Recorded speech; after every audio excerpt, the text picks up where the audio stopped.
Marines are looking for a few good men. You ain't it. Clint faces his toughest task yet in Heartbreak Ridge, Saturday on HTV. You don't look like a private detective. Yeah, when I leave my dear stalker at home on Sundays. She's not what we were expecting. One of the first things you learn in this job is no one looks like they're meant to. I nearly got you killed. The least I can do is help you. Yes, unique Annalise, soon on HTV.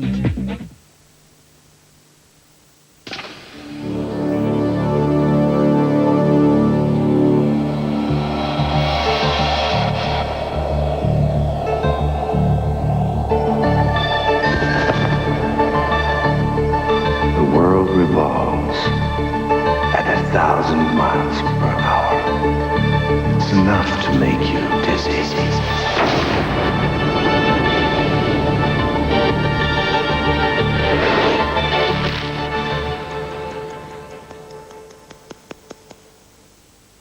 Talk amongst yourselves. I may be sometime.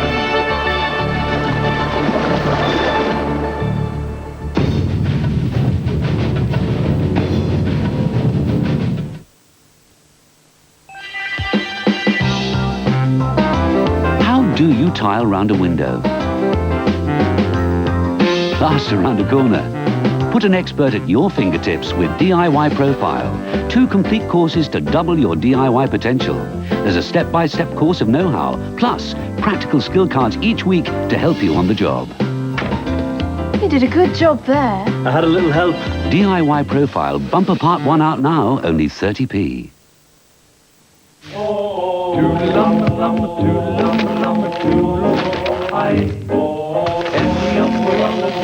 You like bubbles, don't you, Dad? Yeah. Good, because I found some over here, Aaron. here. Lovely bubbly. Do I owe you? You don't owe me. Do I owe you? That we Know me. 'Cause I pay my bills directly. With direct debit, regular bills are paid automatically. No sweat. You won't forget vital bills, and you can spread hefty bills. Red damn bills, honey. You don't owe me. 'Cause I pay DD. Ain't no IOUs when you pay DD. Which is the best new hair care product of the year? One which gives you shiny, soft, healthy-looking hair. A panel of professionals and New Woman magazine readers were in no doubt. Pantene Pro V, winner of Best New Hair Care Product in the New Woman Beauty Awards. The power of Solpadeine is now available in a new tablet form. Designed on computer to make pain relief easy to swallow. Solpadeine is one of the most powerful painkillers available without prescription. Solpadeine contains 2 highly effective pain-killing ingredients that deliver relief fast. If pain strikes, hit back with the power of new Solpadeine tablets. I feel good. I knew that I wouldn't. I feel good. I knew that I wouldn't. So good. So good. I got to Enrich your natural hair colour with Glints from Clairol. It shampoos in easily and rinses out after a few washes, leaving your hair looking good and feeling good. So good. So good. But I got you. G'day, just to let you know that you can join me and the rest of the gang from Home and Away at the new time at 5 to 6, Mondays to Fridays on HTV. And that's followed by the new look HTV News at 6:25. So join us then and we'll put you in the picture. The Coca-Cola Cup semi-final first leg, Tranmere Rovers versus Aston Villa. The match tonight at 10:40.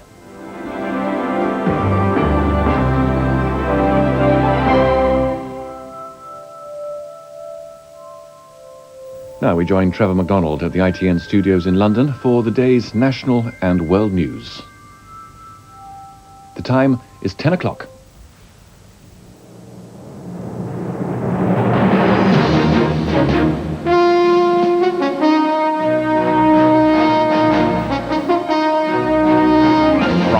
headquarters of ITN, News at 10, with Trevor McDonald. Police killer on the run tonight after knifing his guard. Pressure grows for more British troops for Bosnia. The desperate battle to stop a motorway extension. And the everyday story of tragedy on Britain's roads.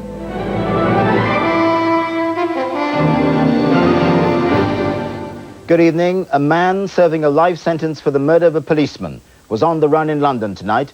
James Hurley got away from a prison bus which was transferring him to Wandsworth Jail after a prison officer was slashed with a knife. A second prisoner also escaped but was recaptured. Police say Hurley, who is 32, is dangerous. ITN's David Rose reports. Whether by accident or design, the convicted killer escaped at the height of the evening rush hour on one of the busiest roads out of London. It was in Smuggler's Way that the prison coach was forced to a halt and Hurley ran off into the night towards Wandsworth in southwest London. James Hurley, who's 32, was one of 3 armed robbers jailed for life 5 years ago for the murder of an unarmed off-duty policeman.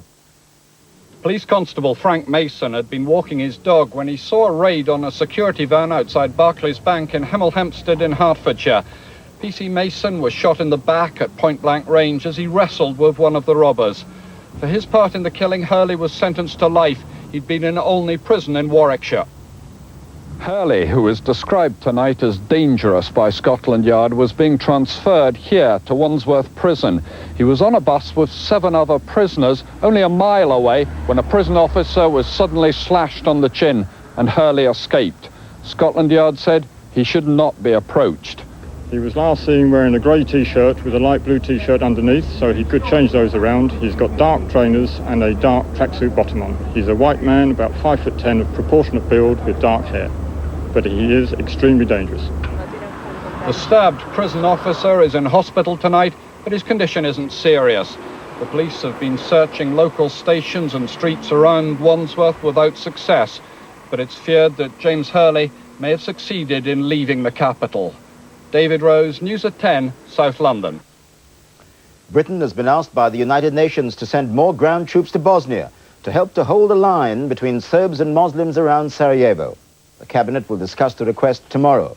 There are already nearly 2,500 British ground troops in Bosnia, as well as ships and aircraft ready to go into action with NATO. ITN's Paul Davis reports from Sarajevo. NATO warplanes have been delivering a clear message to the armies on the ground. Throughout the day, flying sorties low over Sarajevo, looking for heavy weapons. Weapons that will become targets come midnight on Sunday. The UN commander in Sarajevo has been reinforcing his garrison ahead of the deadline. Swedes and Norwegians, joined by soldiers from Malaysia to supplement his multinational force. A company of British Warrior armoured personnel carriers is on 6 hours standby to move to Sarajevo from its base at Vitez in central Bosnia. General Sir Michael Rose is preparing for the worst, but still hoping the Bosnian Serbs will comply with the ultimatum. Nobody wants bombs to fall on the 21st of February. That would undo everything we've been doing. But the general said his men were ready to fight if necessary. At the moment, we are limiting ourselves to collecting weapons together under our control, and if they wish to regain use of those weapons, then they will have to use force so to do. From General Jean Cot, chief of UN forces in the whole of former Yugoslavia, more uncompromising words. Je pense que le moment n'est pas trop à parler en ce moment, mais plutôt à agir. I think the time is not for talking, but for acting. But the message to the Serbs still appears confused.